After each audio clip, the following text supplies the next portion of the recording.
Hello and welcome to this lecture about risk assessment.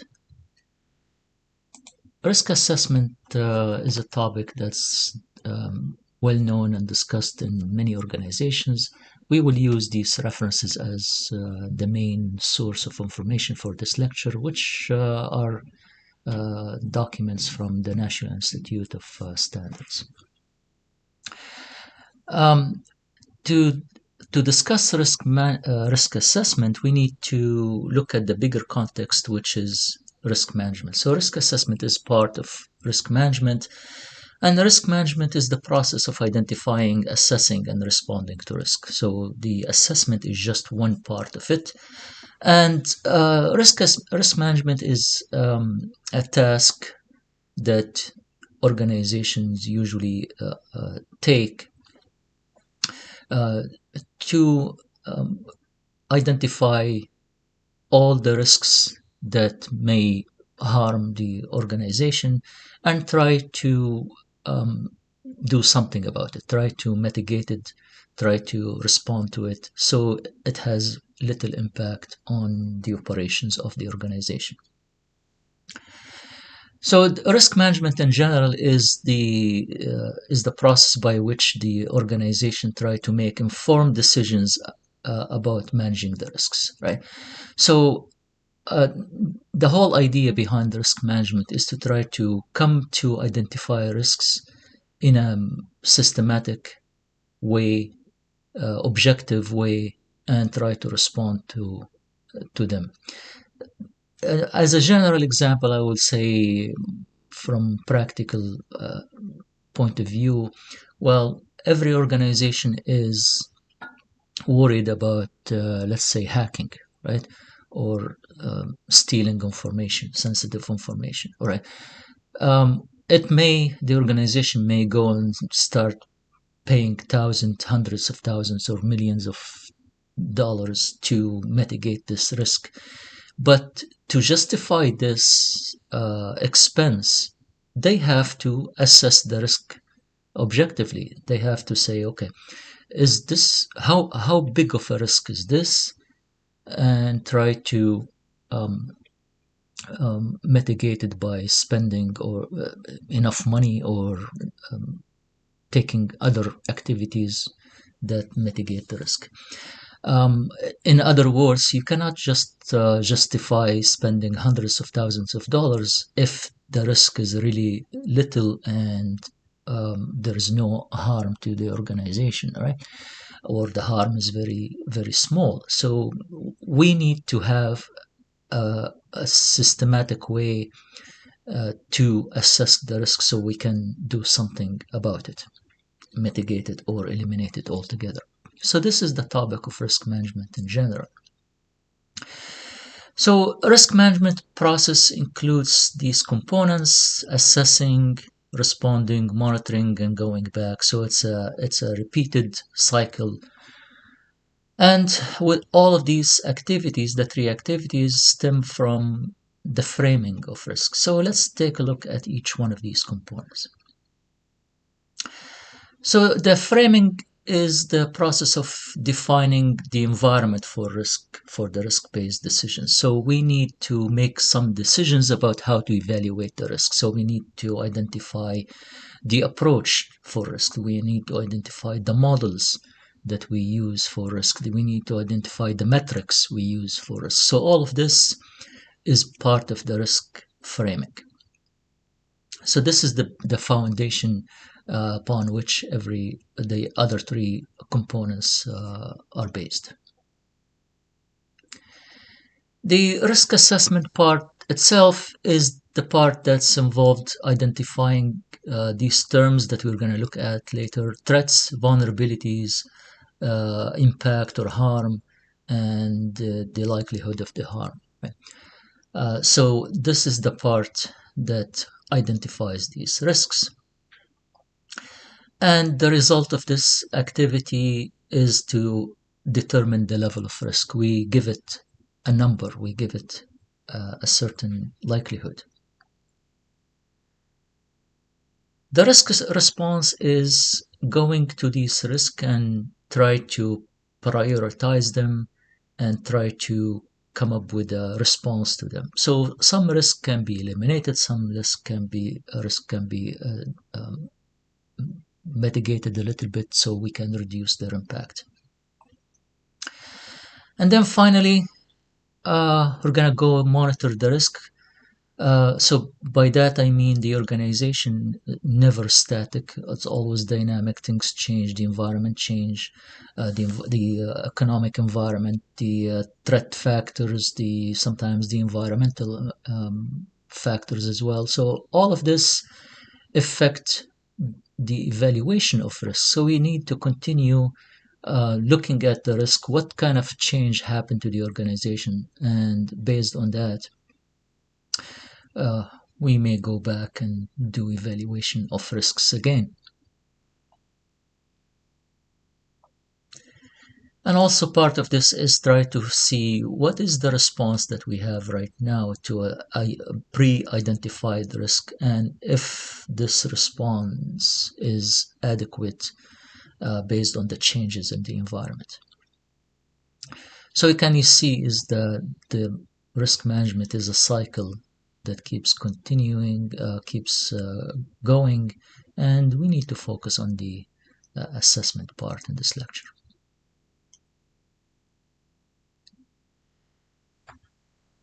Okay, so the risk assessment is the term used to describe the overall process that identify the hazards and risk factors, analyze them and evaluating the risk associated with that hazard, and eventually try to prioritize the risks so that we can figure out a way to eliminate or mitigate the risk. The last part is mostly response, but the risk assessment part is leading to the response part.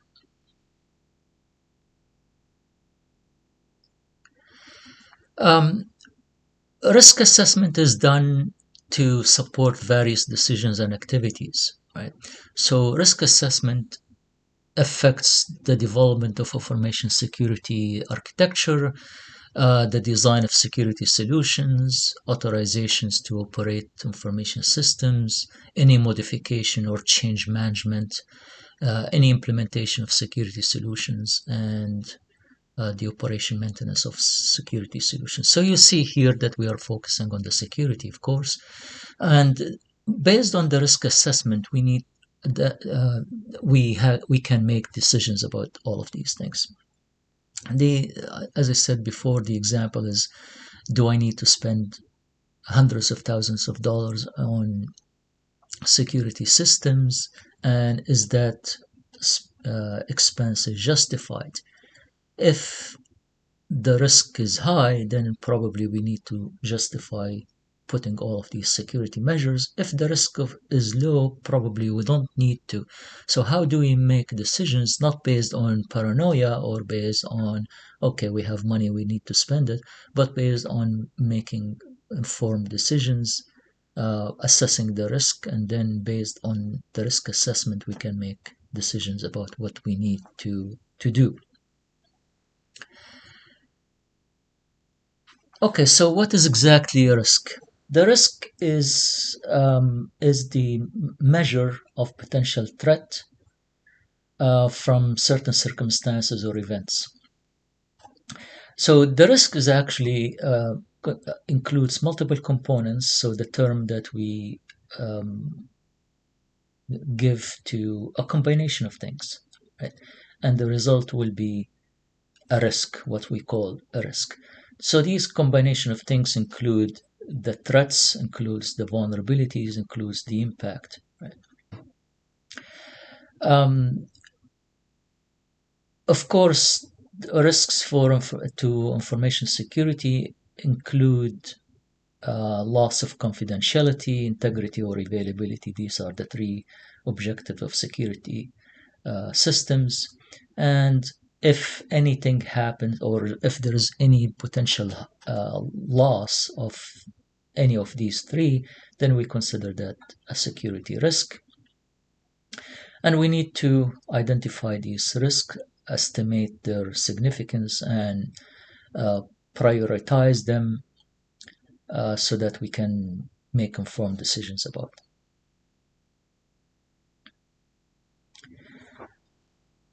Risk assessment methodologies, there are many of them. We're going to take a look at just a simplified examples in this lecture. Um, and there is a process that we have to go through. The methodologies are not constant. Every organization may choose a different way to implement the risk assessment. Generally speaking, as you can see here in the diagram, we have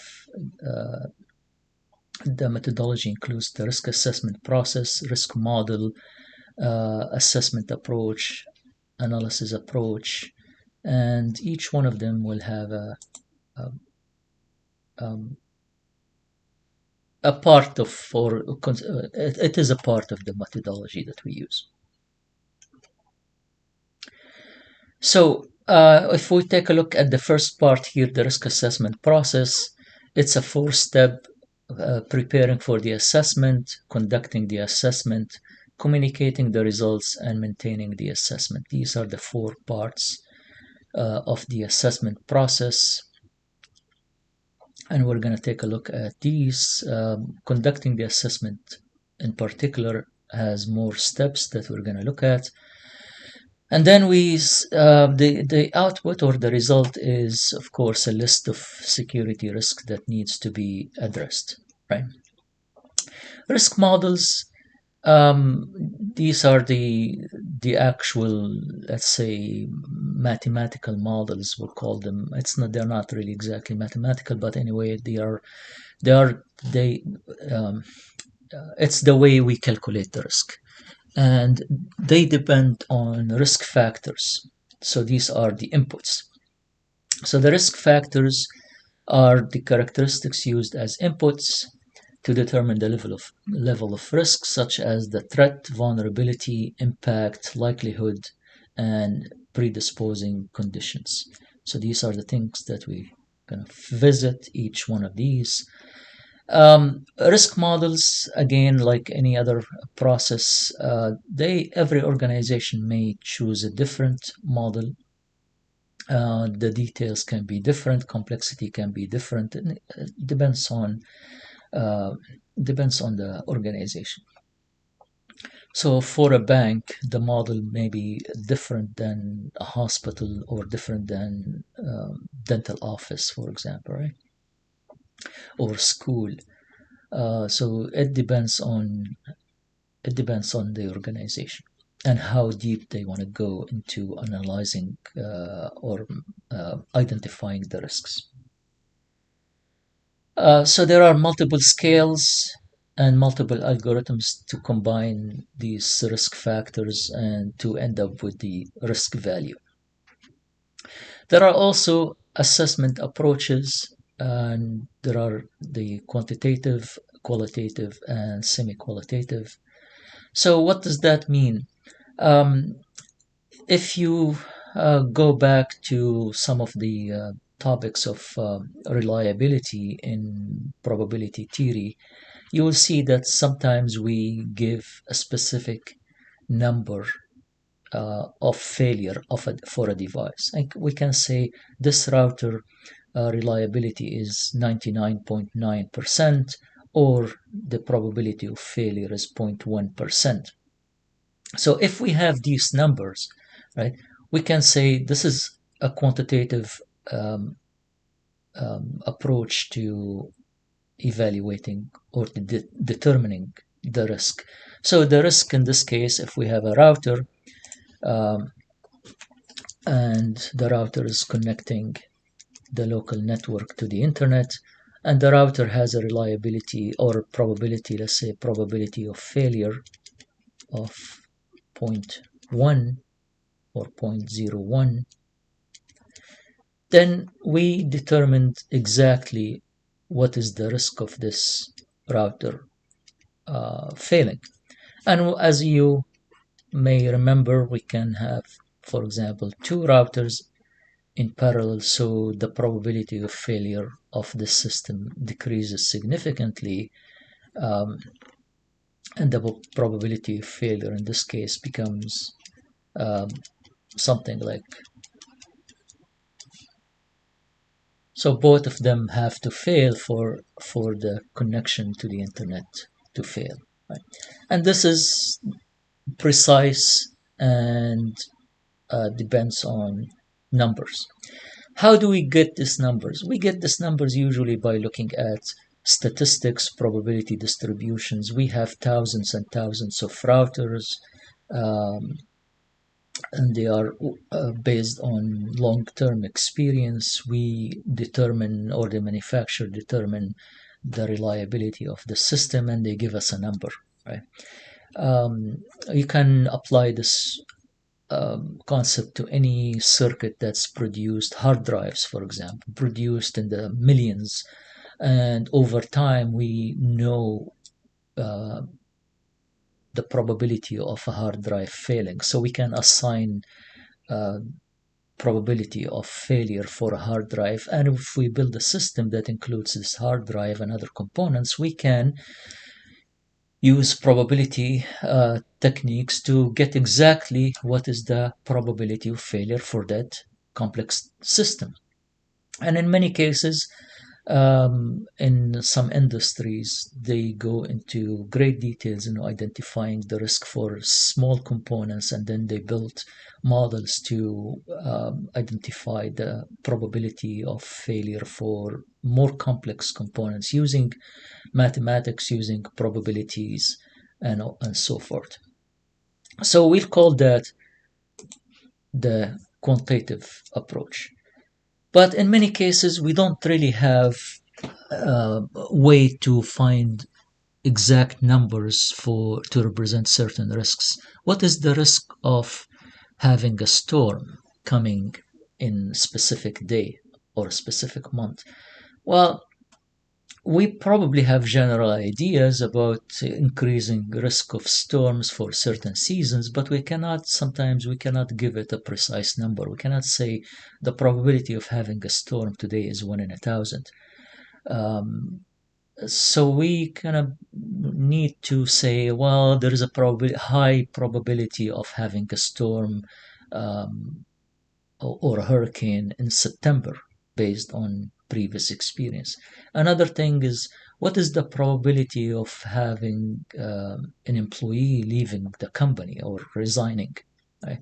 Again, we don't have thousands and hundreds of thousands of employees leaving, so we can, or statistics that go years and years in history, so we can find a precise probability of an employee leaving in a day. So instead, we'll say, all right, so considering multiple factors like the job satisfaction, the hierarchy of the organization, the market, uh, all of this combined, we can say, okay, the probability of somebody's leaving the company or resigning is low. So we give, instead of giving numbers, we give these rating, and we can have descriptive assessments like low, very low, high, very high, um, something like that, instead of precise numbers. And then sometimes we have the ability to combine both systems, so we can get semi-qualitative. So for today's lecture, we're going to focus more on the qualitative approaches, considering that the quantitative approaches have been discussed in probability courses, so we'll just use the qualitative approach. Then we have also analysis approaches. In this case, the organization will focus uh, its analysis on the threat, right? So we'll focus mostly on the threat. What is the capabilities and intention of the hackers, right? So what can they do? And the focus will be mostly on the threat. Some organization will focus mostly on the impact All right, so maybe we cannot do anything about the threat itself, right? Okay, the threat could be, when we talk about the threats, we're not always talking about hackers or people. Sometimes we talk about earthquakes, environmental factors, earthquakes, storms, or something that is not under our control, like loss of power, if the power is supplied by the power company. So in this case, we may focus mostly on what is the impact, what is the harm that will happen if that if the threat occurs, and then we focus on that part and what we can do about it later. Sometimes we focus on the vulnerability. All right, so the vulnerability is the weakness that we have in the system that may cause somebody to exploit them, and um, the risk is stem from the vulnerability, as we will see later. And we focus our effort on identifying these vulnerabilities. So the analysis can go, uh, or the focus can be on any of these three. And I mentioned the threat, impact, and vulnerabilities, and we're going to talk more about these details so we can identify them precisely. So the task of conducting the assessment go start by identifying the threat sources, the threat events, the vulnerabilities, determine the likelihood, determine the impact, and finally we determine the risk. So I want you to keep or remember these steps, and we're going to go over each one of them. So let's start by identifying the risks. So identifying the risk happen by many ways. Sometimes it's just brainstorming. People sit down and say, what are all the possible things that can happen from different sources? So it could be from people. All right. So what can people do that can harm the organization? Sometimes from the environment. What uh, environmental factors that can happen that harm the organization? I mentioned hurricanes or uh, or earthquakes, um, or sometimes talking about components, where components fail. So what harm can stem from having a component failure?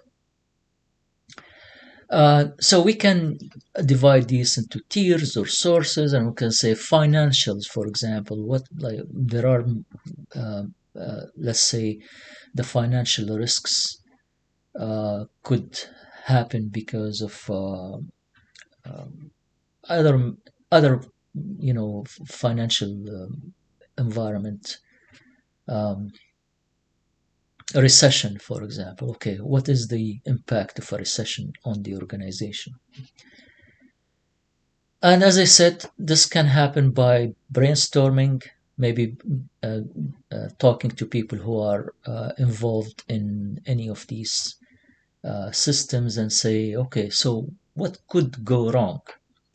So for people, maybe, okay, loss of knowledge. Somebody leaves the company and that person has knowledge of certain systems, and when they leave, that knowledge is lost. All right.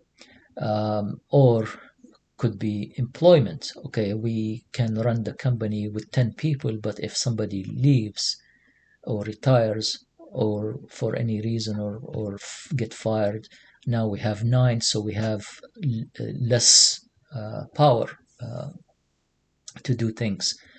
There are safety factors. Maybe if somebody is injured, so what happens if they are injured? What is the impact on the person and what is the impact on the company, and so on. You can go and see all of this.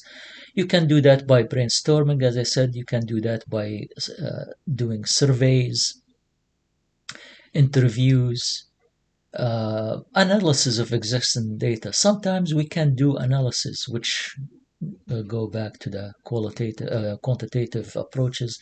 So if I have statistics about how many times the internet is cut off or interrupted over the last year, so I can get an idea about the reliability of the internet connection, and then based on that, I know what the risk is based on this information. You can see here there are many categories. When you talk about components, the categories can be communication, transportation, hardware, software, documentation. So all of these can be um, a category.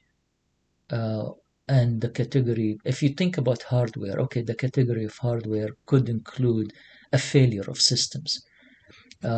Category communication, connection of a link, or a disconnection of a link.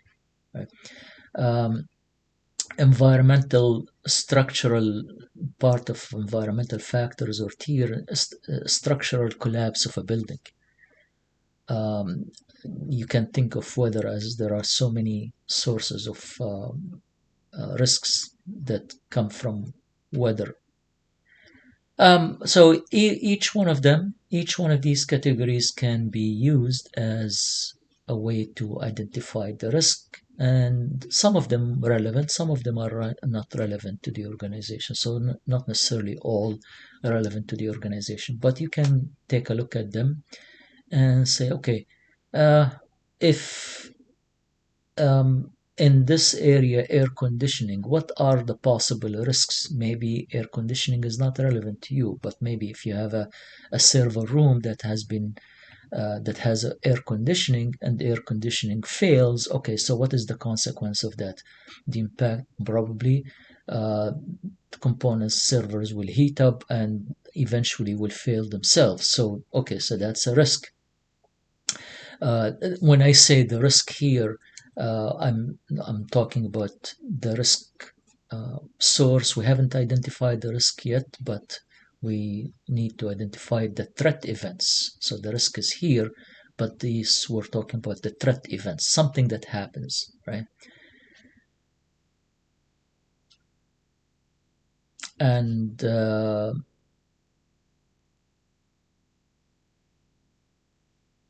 so if I look at the identification from the point of view of network, you can see these are possible sources of threat events. Something happens to the software, to the hardware, to the data, and so on and so forth.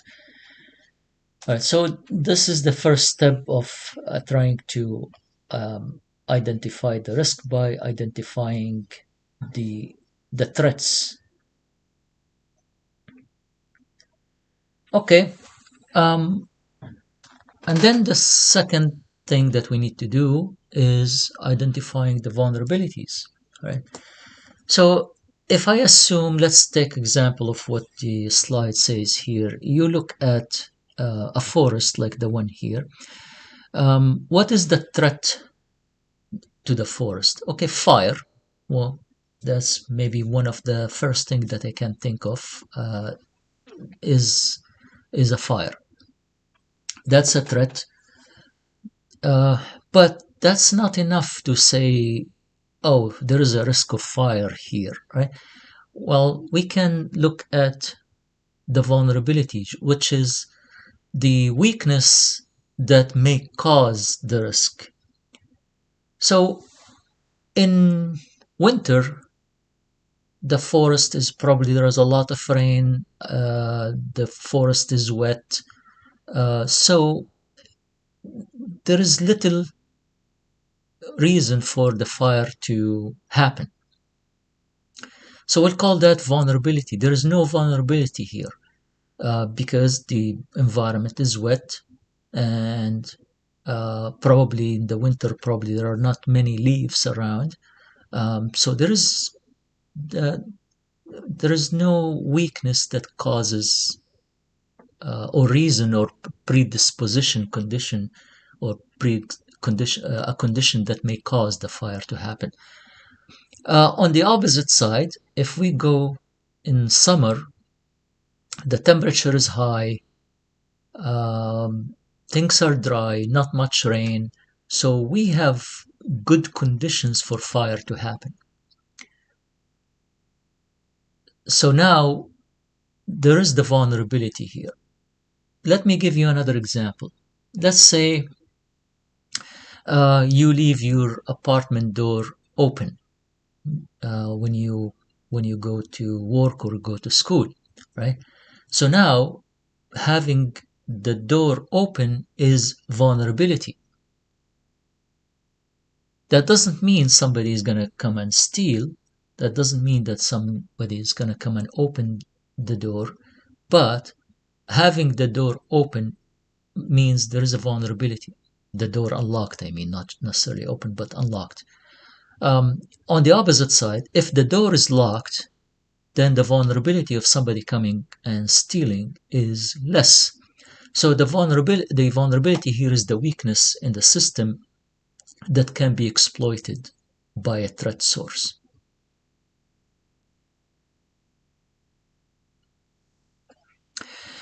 Um, and you can have other examples as well. As the slide says, um, authentication using four-letter password is probably a weakness because four-letter password can be broken very easily. Um, so that's a vulnerability. If you increase the length of the password, then the vulnerability decreases because now you have less um, less possibility for somebody being able to break into or figure out the password. So vulnerability is one of the components that are important in determining the risk. Now, vulnerability by itself does not mean there is a threat, right? So having hot weather does not necessarily mean, oh, there will be a fire. Having a door unlocked does not necessarily mean somebody's gonna steal. It just makes the system weak and vulnerable to the threat. So the threat itself is the fire in this case, or somebody's opening the door. So that's the threat. We'll call that the threat event. And in case of security, that's the security attack. Somebody's hacking, or if you look at the apartment example, somebody's going into your house. So that's the threat. Or it could be the environment. So if it's environmental, then it's actually conditions happen and starts a fire. So vulnerability and threat together cause the likelihood of occurrence. So they have to go back hand in hand. Right? You leave the door unlocked and somebody comes and open the door. Okay, so now what is the probability of that happening? Those two together have to happen. You have a dry conditions and a fire started. These two have to happen at the same time. If somebody starts a fire but the ground is wet, nothing will happen. Most likely or unlikely that fire will start when you have a wet conditions. Somebody tries to open the door to your apartment, but the door is unlocked. The door is locked actually, so now nothing will happen. So the likelihood of occurrence of the event is a combination of these two, vulnerability and threat events. Will the likelihood of occurrence of event, so that's what it means. So you see here the multiplication sign between vulnerability and threat event. It's not really in probability theory, that's probably a multiplication, yes, of two probabilities. But here we're talking about using qualitative. So the multiplication is not really a multiplication. we will use some other means. So I'll talk about how we combine vulnerability and threat to get to the likelihood of occurrence. Okay, so there is one more factor that allows us to determine the risk. Okay, so let's go back to you leave the door unlocked, somebody comes and open the door. That by itself is does not provide us with a complete picture, because they may go inside and they see nothing valuable to steal. So there is no impact. Somebody comes in, looked around, okay, there's nothing to steal, fine, I'm gonna. Or in the case of the environmental scenario, there is a dry condition and fire happens, right? But the fire happens in a small park with few trees, 10, maybe 30, and the fire has a small impact. Maybe there is a fire, but only few trees are impacted, right? And it doesn't spread beyond that. So the impact is another factor of risk. The impact, when you look at it, it could be environmental impact, fires, it could be financial impact, somebody steals valuable from the apartment, it could be impact on the health and safety of people, right? When you think about accidents, for example, it could be sometimes the credibility. Somebody hacks into an organization, well-known organization, and steal customer data. Aside from the other impacts, it could be there are lawsuits and financial harm, but also there is an impact on the reputation and credibility. Maybe people will not do business with that their organization anymore because of the reputation. So there are multiple ways to look at the impact, not just money, but also impact on lawsuits, loss of reputation, loss of business, all of that. So sometimes the organizations look at all of these factors when they determine the impact of security, the impact in security risks or security breaches.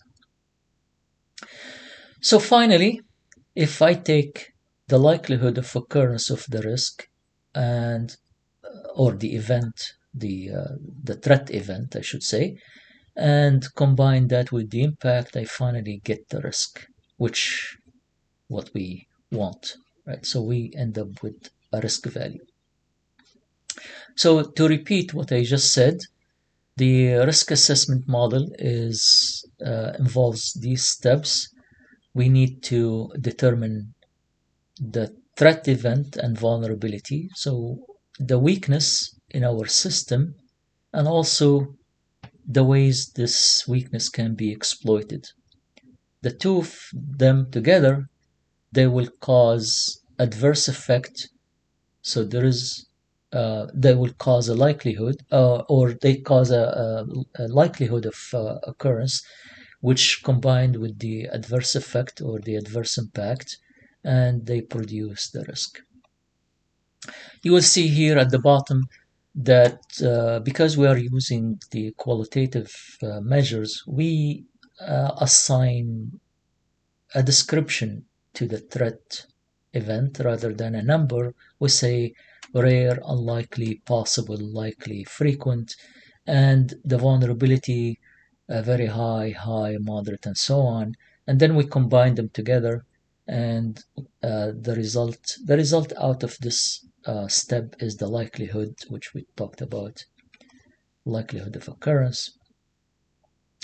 And this is combined with the impact, extreme, major, moderate, and so on, and it will give us the risk. So just before I continue, as I mentioned before, every organization have a different can use a different model to represent all of this. So these terms are not universal. Some organization may use a 5-scale or 5-level scale to represent the threat event. Some organizations may use 3.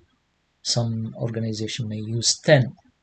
right? 10 scale or 10 level scale. So each one of so this is the generic approach, but organizations will have different ways to represent these quantities. Okay, so let's take a look at the example here. So a DOS attack is likely, we say it's likely to happen. So that's the threat, right? Against a company that has one e-commerce server with limited capacity, right? So this is a weakness. The company has only one server and it has limited capacity. So the vulnerability here is high or highly vulnerable to such attack. If the attack is successful, now again, having one server, that doesn't mean that it's absolute certainty that the attack will happen. But the possibility now becomes significant when I have vulnerable system. This could be organization that nobody cares about, nobody bothers to have a denial of service attack against. So they may survive for years and years and nothing happen, right? So nothing of this is certain. But if you combine the denial of service attack with the fact that there is only one server in the company with limited capacity, then you end up with the the likelihood of um, uh, threat here is moderate. So you can see here the threat frequency, or we'll call it here the likely, we'll call it the threat frequency, or the threat event combined with vulnerability, it gives us high. So this is likely and the vulnerability is high. Combined together, we get the likelihood of occurrence is high. The risk is the likelihood that we just got from the previous statement. Combined with the impact, you get the risk is medium. All right. So here we say how to multiply these two. These are not real multiplications. So I don't want to give the impression this is mathematical multiplications. This is just, I'll use the term combine, and we use tables. So how do I get the likely multiplied by the high gets high? So how do I get that? Using tables. So we're gonna hold into this until we see what the tables are. But this is how we get to the risk value at the end. Before I continue, there are other risk factors or factors that can be combined to evaluate or to get the risk eventually. One of them is the speed of onset. What does that mean? If I compare, for example, a hurricane with earthquake or hurricane with tornado, usually hurricanes, we see them a week ahead. We know that they're coming. So there is a risk of hurricane, but when the hurricane develops, we see it coming. And we can prepare against it somehow. But we don't usually have a long warning against earthquakes. They happen all of a sudden. Tornadoes also, they don't have we cannot have a good long-term warning against them. So these happen. This is an example of the speed of onset. We can also apply this concept to, let's say there are financial recession in the organization. So what is now the risk of people or the company losing employees becomes high, and we know the consequence. We know the consequence of the recession. It doesn't happen all of a sudden. It may take time. So we know it's coming based on some financial indications. So we may have an early warning, so to speak, about these things. So that's one of the factors that may contribute aside from vulnerability and impact and the threat event. There is also the speed of onset. Um, Also, sometimes there are several low-level risks that are combined to create a bigger risk, right? So smaller components fail here when a router fail or a server fails, so another server fails because the other server cannot handle all the traffic. So we can see that sometimes a failure happening in one part, it may cascade and create another risks as well. So that's we call that aggregation. Another factor, the uncertainty.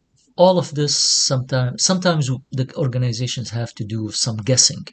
We don't really know exactly what's the difference between the frequent and likely and possible.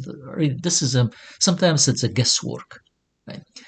So all of this can happen using guesswork, or there is a level of uncertainty in determining this. So all of these are certain are factors that involve determining the risk. So as I mentioned before, how do we get this multiplication thing using tables? So we'll call these risk tables, and they have several forms and several purposes, so they're not all the same. So sometimes we use these tables to organize the risk information, to quantify the risks. So they include numerical values or ranking or rating. Sometimes we call them to quantify likelihood and impact. We use them to compare risks, and we use them to facilitate decision making and also to document. So we'll take a look at some of these, especially the ones that we use to do the combination of the factors that we talked about. So in this particular example here, you see that we are using this table that combines the um, the, the threat frequency. Frequency here, let's call it threat probability. Okay, it's the same concept, or threat event probability. So there is the threat frequency or probability combined with the vulnerability. Both of them gives us the likelihood of occurrence of a threat. So you see here that somebody has to come up with this rating. So as I said before, some organizations will use only 3 levels, some organizations will use 5, maybe 7. So we'll assume for this lecture that we have this level of vulnerability is very low, low, medium, high, and very high. And then there is this threat frequency: rare, unlikely, possible, likely, and frequent. And when they are combined, so let's say the rare threat frequency combined with the very low vulnerability, we get threat frequency of 1. So that's how we combine them together, or how we multiply them, if you want to look at the multiplication here. So where is this rating coming from? Usually it comes from organization comes down, sit down, and we talked about the framing. Right? So this is part of the risk frame. Let me remind you of what I'm talking about here. So the risk management frame here, or framing risk, this is where we sit down and say, here is our model, right? Before we do the risk assessment. So the organization decides that, okay, we're gonna have this level of vulnerability. Sometimes this is an example here to the right about what it means to be very low, and what it means to be low, what it means to be medium, high. This is just an example here where very high vulnerability means that there is no scenario planned or performed, lack of enterprise level capabilities to address risks, responses not implemented, no contingency or crisis management plan in place. So this is just an example, it's not a universal definition, but this could be if organization goes and say, we don't have any plans to address uh, this risk. We don't, let me give you an example. You have a door that doesn't have any lock whatsoever, right? So the vulnerability here is very high. The door cannot be unlocked whatsoever, right? So, but if the door has a lock, but the lock can be easily broken, then could be we're talking about high vulnerability. If the lock is strong, but we keep forgetting how to lock the door, then probably the vulnerability is medium, and so on, right? If you really have a strong lock and it's well known in industry that it cannot be broken easily, nobody can use maybe some screws and some screwdrivers and some tools to break it, then we can say the vulnerability of the door of the lock is very low, right? So we can use these levels. Every organization will determine what it means for these terms. Here is another example. It has nothing to do with the vulnerability, but just another example, what it means to have a threat event frequency. So let's talk about storms, right? Let's take an example of a storm. So we can say the storm is rare if the storm happens once every 10 years. We can say the storm event is unlikely if it occurs less than once a year, but no more than once every 10 years, and so on, right? If frequent, if it occurs more than 100 times a year. So this could be not a storm as an example, but let's say talk about power outage, right? Power outage, frequent if it happens 100 times a year, likely if it happens between 10 and 100 times a year. So this could be applied to any scenario. This is just an example, right? And so the organization sit down and say, okay, we need to have threat event frequency, we need to have a level of vulnerability and these ratings, and we need to combine them in this way. This is an example of a table. We can have also a table that combines the likelihood with the impact, so it comes with the risk factor. Right? I don't have a table that combines the two for now, but we will see it in some other scenarios. So the level of impact as well, it may have a table. The organization may create a rating from 1 to 5. 1 is incidental, 5 is extreme. And as I said before, the impact can be operational, can be financial, reputation, legal. So if you look at, let's say, financial. So the financial could be, we call the impact incidental if the loss is up to 1%. And it goes up if it's between 1% to 5%, we call it minor. And if the loss is 40% or greater, we could call it extreme. If we talk about health, so incidental means maybe no injuries, and extreme means maybe there is significant injuries to employees or even death. The risks can be given a rating, which is from 1 to 5.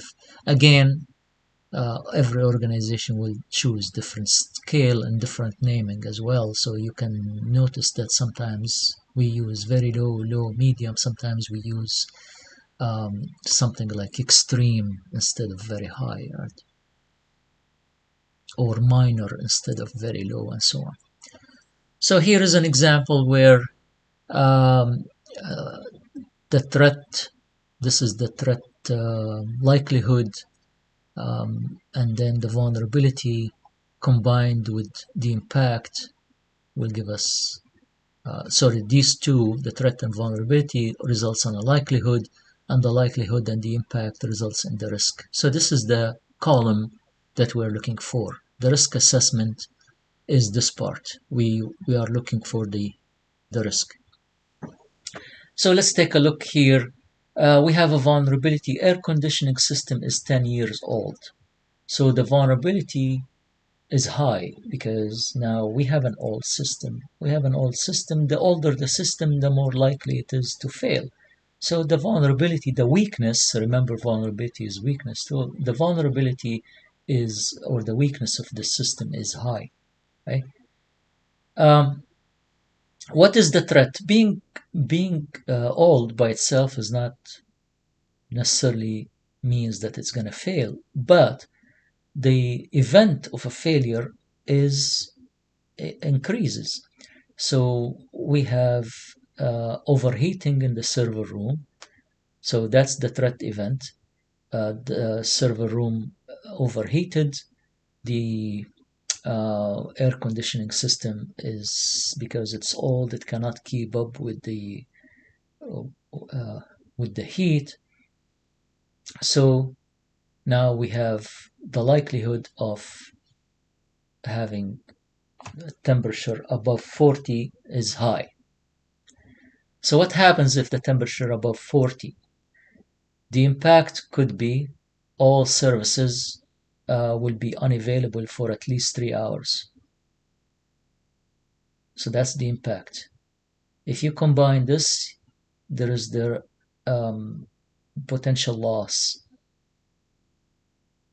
So the risk is here is high for financial losses. This example gives us some control recommendations. Buy a new air conditioner for 3,000. And if you look at, as I said before, the risk assessment help us make decisions. So if you see, if the organization see that, okay, because of this vulnerability, we could have a potential 50,000 loss, then buying a new air conditioning for 3,000 makes a lot of sense, right? So that's one reason for doing risk assessment. This is an example that I captured from the internet. It does not show a lot of details, and you can see sometimes it combines it should be the likelihood or the impact should be 50%. So the 50,000 should be here in this column instead of this column. So it's not an ideal example, but we'll see if we can. This is almost similar example, just less columns. So the vulnerability and the threat, and this is the impact. This will result in the risk. The likelihood column is missing, so the threat and vulnerability are combined together. We get the likelihood, and the likelihood with the impact, we get the risk. Right? It's almost the same example from probably same source or a different source. It's just, as I said, the consequence should be the 50,000 should be in this column here. And as I said before, there are multiple ways to use tables. So at the end, we need to come up with the outcome of the risk assessment is the risks, the list of risks. So we can find different ways to represent the risks. This is an example of something I did, risk assessment job I did years ago. And the result is represented by this matrix. The company has multiple services. I'm not going to go over details for privacy reasons, but there are multiple services here, and there are also multiple categories of risks. You'll see structural, technological, weather, all of this. And based on the risk assessment, the risk value, the risk value itself was from 1 to 4, from 1 to 5, I believe.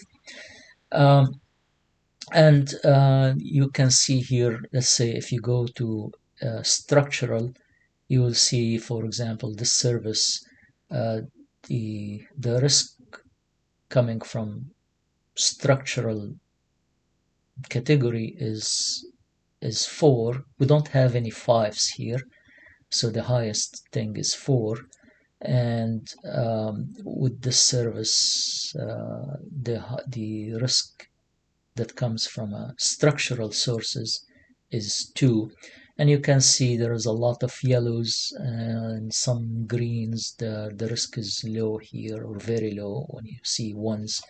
And the white space means that this is not relevant, right? So there is no storage risk or source of risk with these services. This is irrelevant to them, right? So this is actually something that I presented to the leadership of the organization, and it gives them a clear or a visual picture of what are the risks involved in the organization, and they can see very clearly just because of the numbers and because of the coloring scheme, they can see what are the risks involved, right? So this is one way to represent the risks. Of course, there are more details, like for example, each cell here has a description of what exactly the risk here, but the value itself is what the organization is looking for, right? And then they can go into details about what is the meaning of each one of these cells. Another way to represent the same information is what's called the heat map. So this is the same information, just represented differently. Instead of representing the risk, which is a scale from 1 to 5, I can represent the likelihood and the impact. So the risk itself is these cells. So all the cells that have or that colored red means high risk. And I used here 3 levels instead of 5. Here we have 5 levels of risks. Here's just 3 levels of risks. So it's either high, medium, or low. So each one of these red cells means that if I combine the likelihood of very high and the impact moderate, we get high risk. High, very high, and major, we get high risk, and so on. So these are the meaning of these cells, the colors. And then the number inside is the number of risks that fall into this category. So we have 5 risks that both major impact and high likelihood. And there are, let's say, 9 risks that have very low likelihood and minor impact. So again, this is a heat map that shows very clearly and visually what are the risks. So the organization does the risk assessment for a good reason, to mitigate the risk, to do something about it, to respond to the risk. I'm not gonna. It's not always mitigation, so let's call response in general. So we need to respond to the risk, and there are multiple ways to respond to it, as we will see later. So you can see that I can go to this map and say, okay, these are the highest risk, the 4s. So I'm gonna do something about these first, and then tackle the 3s, and then tackles the 2s, and so on. Right.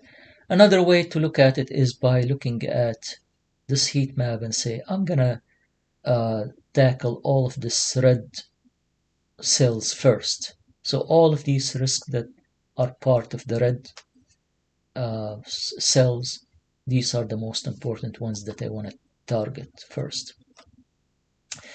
Another way of prioritizing the risk is by looking at the impact. So this is the extreme impact, which means that even if the probability of, or the likelihood, is low, very low, but still the impact is extreme, so I'm gonna go and try to respond to these risks first, the extreme first, and the major next, and the moderate, and so on.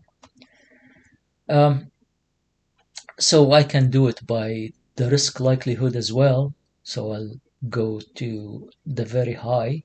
I'll try to eliminate these, the top row, and then the second top row, and so on. Or I can say I'm gonna prioritize the risk based on the speed of onset.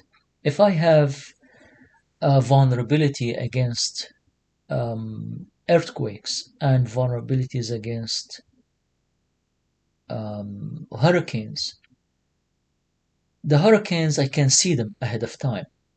The earthquakes I cannot see them ahead. They happen all of a sudden. So I better do something to respond to the risk of earthquakes first, and then we'll deal with the hurricanes later. Because the hurricanes, if they come, I can see them maybe a week ahead of time or 2 weeks ahead of time, right? So there are many ways for organization to deal with the risks, and they're not universal, and that's part of the framing as well. Okay, so what are the responses to the risks? So we can avoid, we can accept, we can transfer, we can reduce. So there are many ways. So what is each one of these? If the risk is decided to be small, low, very low, and we know that it's a risk, but we don't take any action against it. So that's mean we're going to accept the risk. We're going to deal with. All right, okay. So we're not going to deal. We're not going to do anything about it. If it happens, it happens. Usually, this is the response when the impact is small, and we can deal with it. So we're not gonna bother to do anything about it, and if it happens, we will deal with it. It's within our risk tolerance. Right?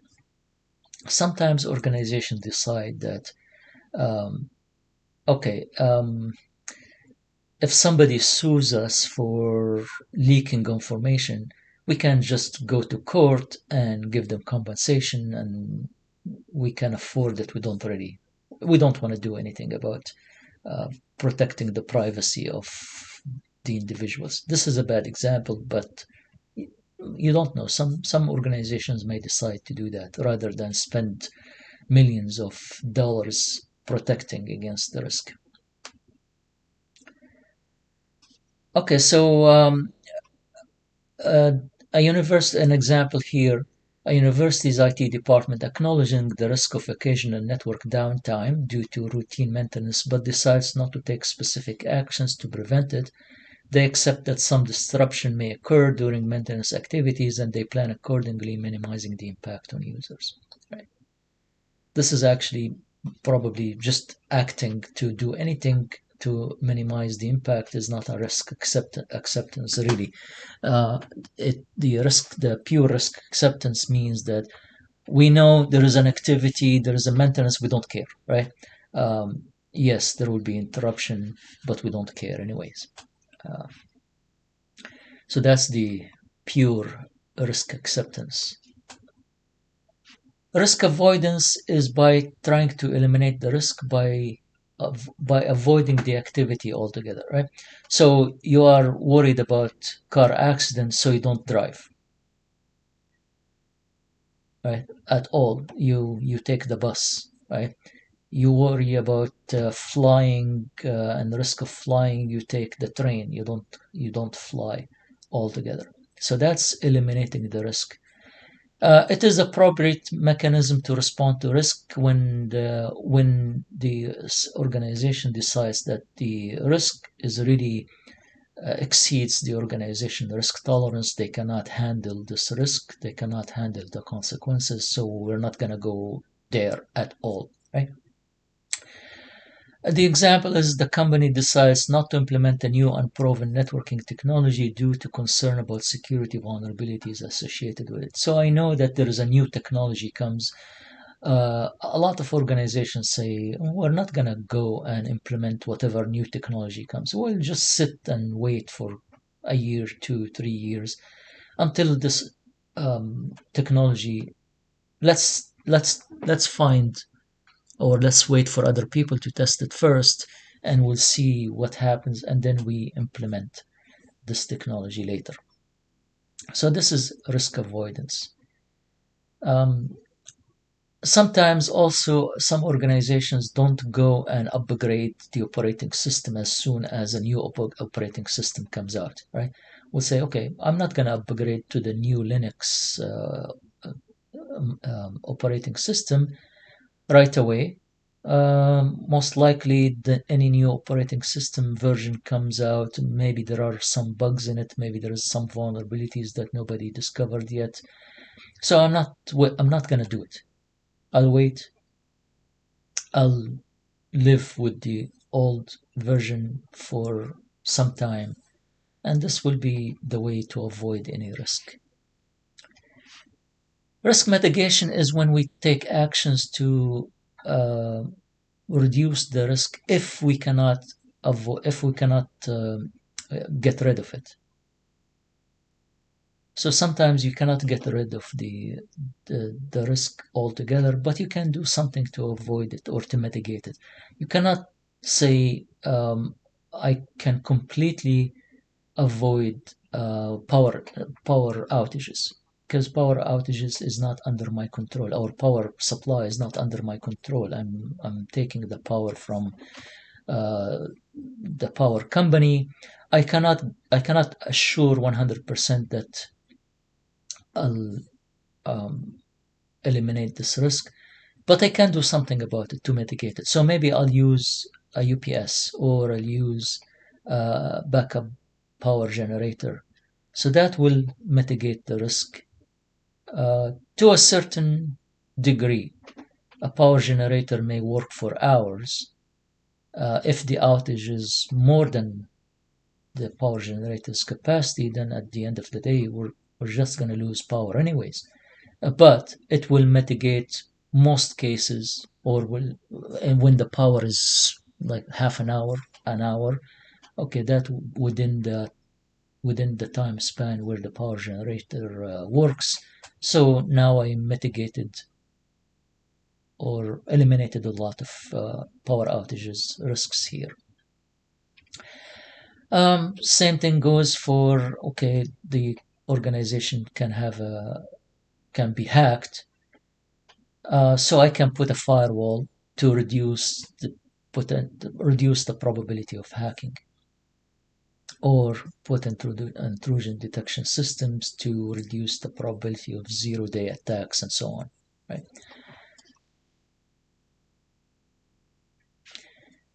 And there's also finally the risk transfer or sharing.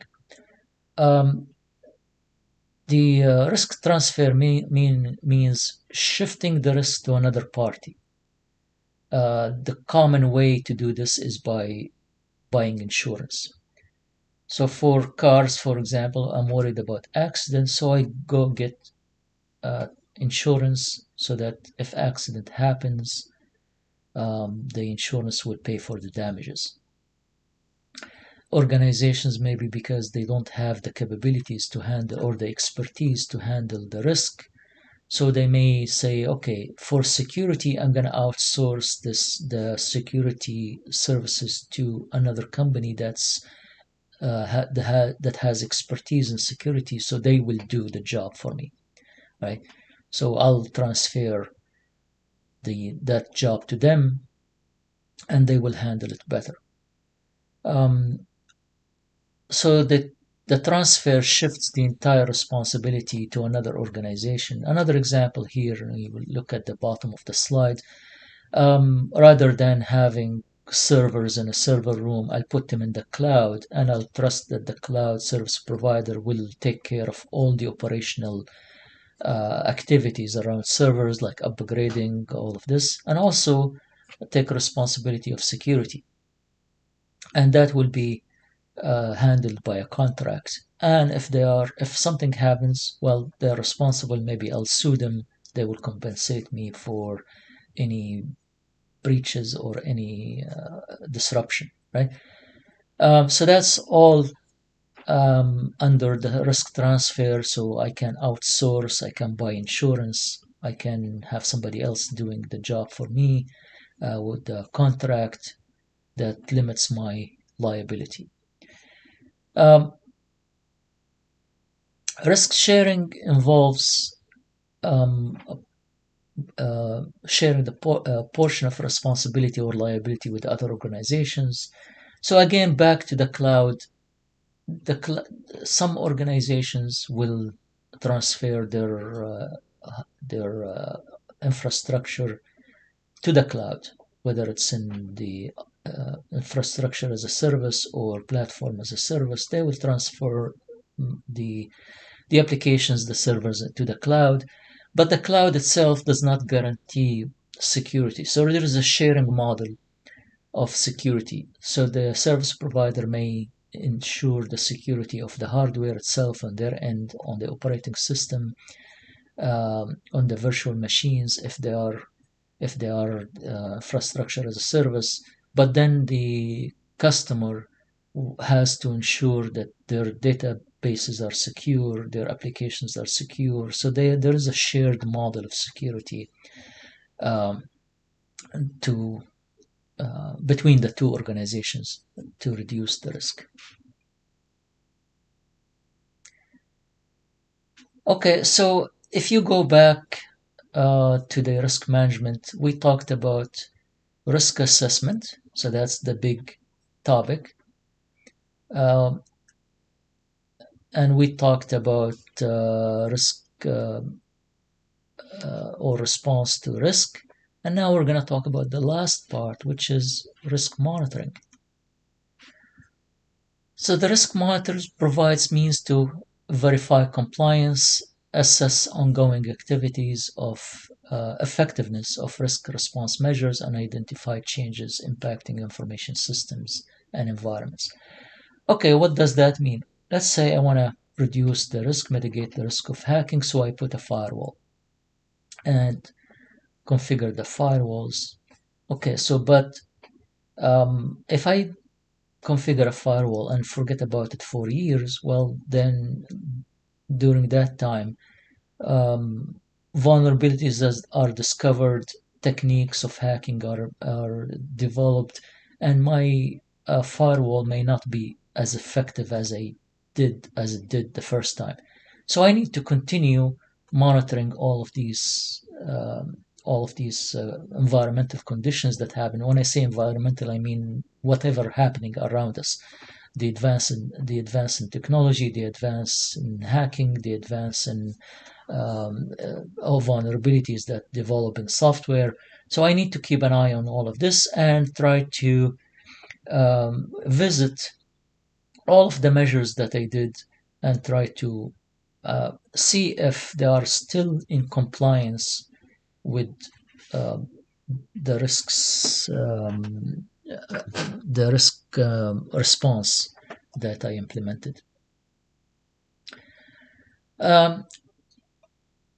If improvements is needed, the improvement will be implemented, and the monitoring itself can be done either manually or using automated tools. I may, for example, hire somebody to do penetration testing so I can see if my systems are still as good as they're supposed to be. Right? And that will give me an indication if the test indicates some vulnerabilities, then I'll go and fix those vulnerabilities, right? Implementing new software patches or increasing my the level of security that I have, improve the firewall, add new systems, whatever, right? And part of the risk monitoring is to establish the frequency of monitoring activities. Back to the example of penetration testing, do I do it every 6 months? Do I do it every year? So what is needed here? So all of this is part of the risk monitoring activities, which is the part of risk management.